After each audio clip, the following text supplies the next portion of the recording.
अस्सलाम वालेकुम, hello and welcome to sports room. मैं हूं आपका मेज़बान Najibul Hasnain and what a good day of test match cricket. इस वक्त पाकिस्तान का स्कोर 73 और कोई खिलाड़ी आउट नहीं है और this is what we talked about yesterday, positive mindset. आज ऐसा लग रहा है कि पाकिस्तान टीम एक पॉजिटिव माइंडसेट के साथ खेल रही है और बहुत अभी डिबेट चलेगी कि क्या ये सही टाइम था ऑस्ट्रेलिया को डिक्लेयर करने के लिए, क्योंकि अभी काफ़ी वक्त बाकी था। अगर वो 400 तक ले जाते तो शायद थोड़ा और प्रेशर आता, but good for us, good for Pakistan team. 351 run का टारगेट है और जैसे कि मैंने आपको बताया कि कुछ देर पहले तक का स्कोर है 73 और कोई खिलाड़ी आउट नहीं है और आज के दिन का खेल भी अपने इख्तिताम को पहुंच चुका है। साथ साथ बात करनी होगी यहाँ उस्मान ख्वाजा की, जिन्होंने बड़ी शानदार सेंचुरी स्कोर की, 2 सेंचुरियाँ, 2 बार 90s। बहुत ज़्यादा फ़ायदा उठा रहे हैं वो इन कंडीशंस का और बड़ा मज़ा आ रहा है उनको इस पाकिस्तान के टूर पे। इस पर हम बात करेंगे और मज़ीद चीज़ें भी प्रोग्राम में शामिल करेंगे। कहीं विकेट ली तो नो बॉल हो गई तो उस जगह पे थोड़े से अनलकी रहे, लेकिन एट द एंड अभी बड़ी ज़बरदस्त पोजीशन हो गई इस मैच की। कल के दिन बहुत अच्छी क्रिकेट खेलनी और क्रिकेट पे तो हम बात करेंगे।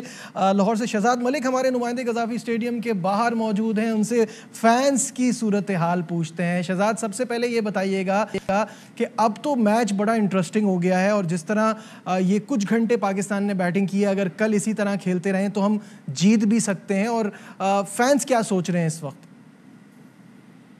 जी नजीब, बिल्कुल। मैंने जिस तरह के कल भी आपके प्रोग्राम में जिक्र किया था कि एक तो ये 13 साल के बाद कज़ाफ़ी स्टेडियम को मेज़बानी मिली है किसी टेस्ट मैच की, और पहले जो है वो शायकीन इतनी टेस्ट मैच में दिलचस्पी नहीं थे लेते, और इस मरतबा जो 13 साल के बाद मिली है मेज़बानी, तो शायकीन का जोशो खरोश तो है देखने वाला है और काफ़ी शायकीन इंजॉय कर रहे हैं और ख्वाहिश का इज़हार कर रहे हैं कि वो टेस्ट मैच आकर देखें। और जिस तरह के आपने आगाह किया कि टेस्ट मैच अब फैसला कुन मराहल में दाखिल हो गया और बड़ा इंटरेस्टिंग हो गया है, और कल आखिरी और 5वां रोज़ है और शायकीन जो हैं वो कल भी आएंगे और अपनी टीम को जो है वो बकअप करेंगे। उसके साथ साथ कल 30वीं सालगिरह है 1992 वर्ल्ड कप की और 25 मार्च है, और कल वर्ल्ड कप की ट्रॉफी भी कज़ाफ़ी स्टेडियम में लाई जाएगी। दोनों पवेलियंस में भी ट्रॉफी ले जाई जाएगी, जबकि शायकीन के लिए भी उसको टूर करवाया जाएगा और शायकीन जो हैं वो उस ट्रॉफी के साथ, वर्ल्ड कप 1992 की ट्रॉफी के साथ जो है वो सेल्फीज भी ले सकेंगे।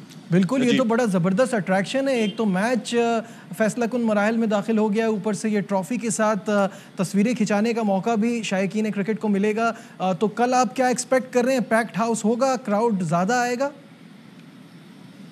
जी हाँ, बिल्कुल क्राउड ज़्यादा आएगा, क्योंकि कल गुज़िश्ता रोज़ जो है वो 23 मार्च था, छुट्टी थी, इस वजह से बहुत ज़्यादा क्राउड आया था, लेकिन कल भी हम एक्सपेक्ट कर रहे हैं कि कल भी क्राउड आएगा, और क्योंकि कल जुमे का रोज़ है और कई जगह पे हाफ डे भी होता है, तो शायकीन का जो है वो काफ़ी जोशो खरोश है और उम्मीद यही की जा रही है कि शायकीन जो है वो कल भी पाकिस्तान को बकअप करने के लिए वो ज़रूर आएंगे। ठीक है, बहुत शुक्रिया शहजाद मलिक, नुमाइंदे हमारे साथ थे और इस लाहौर टेस्ट के हवाले से हमें अपडेट कर रहे थे, फैंस के हवाले से अपडेट कर रहे थे। नाजरीन, इस वक्त हमें ज्वाइन किया स्पोर्ट्स कॉरेस्पॉन्डेंट शाहिद हाशमी साहब ने, उनसे इस लाहौर टेस्ट के हवाले से बात करते हैं।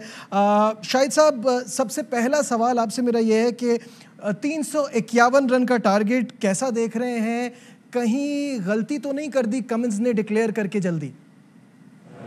कश्मकश रहेगी, आखिरी दिन 5वां दिन बड़ा इंटरेस्टिंग होगा और बड़ा एक बोल्ड डिक्लेरेशन किया पैट कमिंस ने। मेरे हिसाब से कोई 50 रन उन्होंने कम पहले डिक्लेयर कर दिया। शायद उनके जहन में ये बात होगी कि 170 प्लस ओवर्स पाकिस्तान ने खेलकर कराची में टेस्ट मैच ड्रॉ किया था, तो थोड़ा सा जल्दी डिक्लेयर करके पाकिस्तान को एक ऐसा बोल्ड टारगेट दिया जाए जिसके पाकिस्तान पीछे जाए। 351 रन के टारगेट के पीछे जाएगा पाकिस्तान। शायद 400 सवा 400 का टारगेट होता तो पाकिस्तान उसी तरह खेलता जिस तरह कराची में खेला था।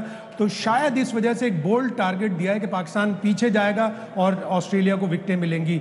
तो एक बोल्ड डिक्लेरेशन है और पाकिस्तान को कोशिश करनी चाहिए कि 5वें दिन इब्तिदा में अपने हाथ में विकेटें रखे और उसी तरह खेले जिस तरह कराची में खेला था। लेकिन ये कहना आसान है, करना मुश्किल होता है, इसलिए कि गेंद टर्न हो रही है, स्वेप्सन है, लाइन है, और फिर अगर रिवर्स स्विंग होगी जैसे 20 ओवर के बाद जब गेंद पुराना होगा तो एक मुश्किल टारगेट होगा। लेकिन कमिंस ने एक ऐसा टारगेट दिया है कि जिसके पीछे पाकिस्तान जाएगा, एक लालच सी दी है पाकिस्तान को, और ये सीरीज़ का डिसाइडिंग टेस्ट मैच है, तो दोनों ही टीमें कोशिश करेंगी कि सीरीज़ जीतने के ऊपर जाए। शायद साहब बिल्कुल सही कह रहे हैं, एक लालच सी दी है पाकिस्तान को, और हम सब बहुत एक्साइटेड हो गए हैं कि कल के दिन अगर हम अच्छी बैटिंग करें तो हम ये मैच जीत भी सकते हैं। ऑस्ट्रेलिया की तरफ से one man show, Usman Khawaja घर आए और घर बर्बाद कर दिया।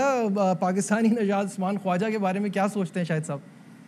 बिल्कुल दुरुस्त कहा आपने कि उस्मान ख्वाजा घर आकर घर बर्बाद करने पे तुले हुए थे। पूरी सीरीज़ में उन्होंने 496 रन्स बनाए, सिर्फ 17 रन्स कम है उस 3 मैचों की सीरीज़ के रिकॉर्ड से जो मार्क टेलर ने 1998 में बनाए थे। 513 का वो रिकॉर्ड था 3 टेस्ट मैचों का मार्क टेलर का। 496 रन्स बनाए ख्वाजा ने। पहले टेस्ट मैच की पहली इनिंग्स में 97 रन्स बनाकर वो आउट हुए थे। दूसरे टेस्ट में उन्होंने 160 और 44 किए। यहाँ पहली इनिंग्स में 91 किए थे, 104 नॉट आउट दूसरी इनिंग्स में किए।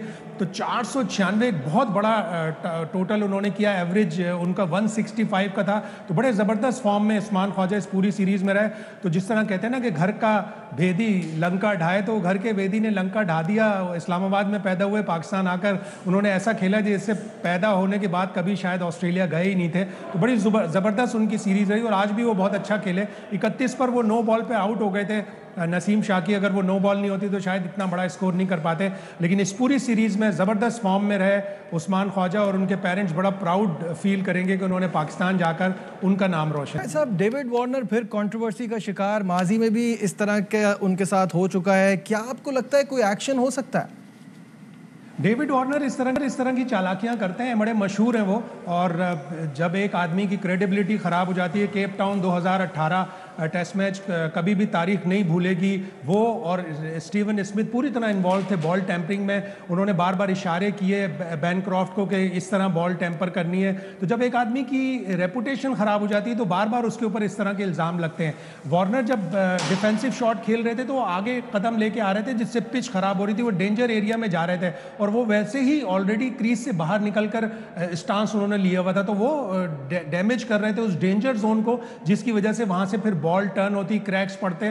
तो अलीम डार ने अंपायर एहसन रजा की तवज्जो उस जानिब मबजूल कराई, और एहसन रजा ने भी उससे एग्री किया कि हाँ वो डेंजर जोन में जा रहे हैं। दोनों अंपायर उनके पास गए, बड़ा गुस्से में आ गए थे डेविड वार्नर। उन्होंने अपने ग्लव्स भी उतार लिए, हेलमेट भी उतार लिया, लेकिन अंपायर का फाइनल वर्ड होता है। बाबर आजम भी आए, बाबर आजम ने भी बीच में आके वार्नर को निशानदेही की कि आप पिच की तरफ आगे जा रहे हैं। तो वार्नर ने चालाकी दिखाने की कोशिश की थी, लेकिन अच्छा हुआ कि अंपायरों ने उसका नोटिस लिया और नोटिस लेकर उनको बताया कि आप इस डेंजर जोन में जा रहे हैं। वार्निंग कोई भी ऑफिशियल नहीं दी, लेकिन डेविड वार्नर बड़े अजीब से एनिमेटेड से स्टाइल से बहस कर रहे थे अंपायर से। लेकिन फाइनली जब बाबर आजम भी आए, बाबर आजम ने भी उनकी तवज्जो उस जानिब मबजूल कराई, तो हंस के उन्होंने टाल दिया जैसे कुछ हुआ ही नहीं। लेकिन वाकई उन्होंने अपने स्टांस में क्रीज में आगे खड़े हो रहे थे और वो बार बार उस एरिया की तरफ भाग रहे थे जिससे पिच डैमेज होने का खतरा था। अंपायर्स ने उनको फौरन रोक दिया।